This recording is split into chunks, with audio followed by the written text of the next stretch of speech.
Welcome back. After the Prime Minister earlier has sent a message to those who indulge in unrelenting and unnecessary politics over our forces, including the Agnipath scheme, there is just no end to the politics over the entire issue. Now, the states like Uttar Pradesh, Madhya Pradesh, Chhattisgarh all have announced that they are giving a quota to Agniveers in the state police and other armed forces of the state. Even the ITBP has claimed that it is ready now to induct Agniveers in the scheme. The announcement coming on the 25th anniversary of India's victory over Pakistan at the Kargil War. And after the announcement of this quota for Agniveers, the BJP has gone on the offensive. It's training its guns at the opposition. It claims that it should not politicize issues related to national security and our armed forces. The BJP also claims that Rahul Gandhi was confused. He was trying to confuse the youth of the nation and break their morale. मेरे लिए दल नहीं, देश सर्वोपरि है। और साथियों, मैं आज गर्व से कहना चाहता हूं, सेनाओं द्वारा लिए गए इस फैसले का हमने सम्मान किया है। और जैसा मैंने पहले कहा,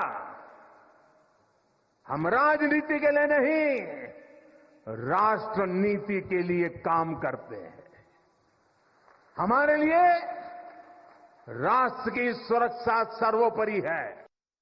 कुछ लोगों की समझ को क्या हुआ है, ऐसा भ्रम फैला रहे हैं कि सरकार पेंशन के पैसे बचाने के लिए ये योजना लेकर आई है। आज मोदी के शासनकाल में जो भर्ती होगा, क्या आज ही उसको पेंशन देना है क्या? उसको पेंशन देने की नौबत 30 साल के बाद आएगी, और तब तो मोदी 105 साल का हुआ होगा। कि हम देश के साथ, फौज के साथ, किसी के साथ राजनीति नहीं करेंगे। देश हमारे सामने, दुनिया के सारे रिपोर्ट ने और भारत के सारे रिपोर्ट ने कहा कि भारत की फौज और जवान होनी चाहिए, यंग फौज, और अग्निवीर उसी लक्ष्य को पूर्ति करने का। देखिए, अभी अग्निवीर योजना की शुरुआत हुई है। जैसे जैसे अनुभव आएंगे, राज्य सरकारों को भी पहल करनी है और सभी केंद्र मंत्रालय भी इस पर तत्पर रहेंगे। पूरा भारत सरकार ही नहीं, पूरा देश हमारे जवानों के साथ है, उनका सम्मान करता है। And in spite of all this, you have the opposition that continues to stick to its stand with the India bloc demanding scrapping of the scheme. The opposition claims that this was an attempt to mislead the nation, and they still call the scheme a threat to national integrity. एक बार फिर देश के प्रधानमंत्री देश के युवाओं को, देश की फौज को, देश की सेना को, देश के सशस्त्र बलों को, देश की पैरामिलिट्री फोर्सेस को बेवकूफ बनाने का प्रयास कर रहे हैं। 4 साल के बाद मोदी जी, 4 साल के बाद वो नौजवान क्या करेंगे? और अगर एक रेगुलर सैनिक वीर गति को प्राप्त होता है तो उसको मुआवजा नौकरी की अलग व्यवस्था है। यहां आप बीमा की राशि पकड़ाकर ये बोलते हैं कि अब घर चले जाइए।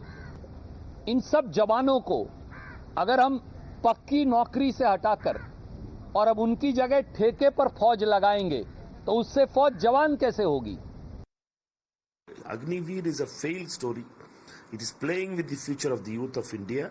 It's playing the future with the future of the army itself. Therefore, he should first understand that this game will have more damage to him than what he is thinking. The way he is going to be arrogant on Agniveer is going to damage him in the future. Mark my words, in Haryana they will lose in Maharashtra, they will lose in the states where they are going to have polls, because youth of India are against Agniveer. Agniveer is going to cause a threat to the national integrity as well as to the country of India itself, because it weakens our army. As per the senior retired army generals and major generals, they have been saying that it approximately takes 4 years to train new recruits. But in Agniveer scheme, we are sending back 75%, only retaining 25%. So basically by the time they learn, we are sending them off. I think this will pose a grave threat to the country's integrity as well as security. Now, when you create a situation where soldiers can be trained for 6 months and then serve for 3 or 4 years, what you're doing but diluting the quality of training and professional opportunities available to the Indian Army. I believe it's deeply damaging. The only rationale for it is indeed to save money on the pension. Agniveer व्यवस्था को Samajwadi party कभी स्वीकार नहीं कर सकती और जब कभी मैं नौजवानों से मिलता हूं, खासकर जो तैयारी कर रहे हैं नौजवान, उनसे मैं मिलता हूं और आम लोगों में ये बात है कि ये अग्निवीर व्यवस्था खराब है, हमारे देश की सुरक्षा से समझौता है और बजट की वजह से ये समझौता नहीं हो सकता। इस पे बहुत बार कहा जा चुका है, ये बहुत ही खतरनाक योजना है। ये योजना जो है कुछ हद तक कुछ लोगों को लॉलीपॉप देने वाली योजना है। बहुत बढ़िया होगा या तो राहुल गांधी जिन्होंने भारत न्याय जोड़ो यात्रा या संपूर्ण क्रांति यात्रा जिन्होंने किया है, उनको आप सामने लेकर आए, उनके लोगों को सामने लेकर आए। इस पर उन्होंने बहुत बार बातें की हैं और उनकी बातों में बहुत दम है, बहुत सच्चाई है। It's time for us now to head into a quick break. On the other side, there's lots more coming up for you.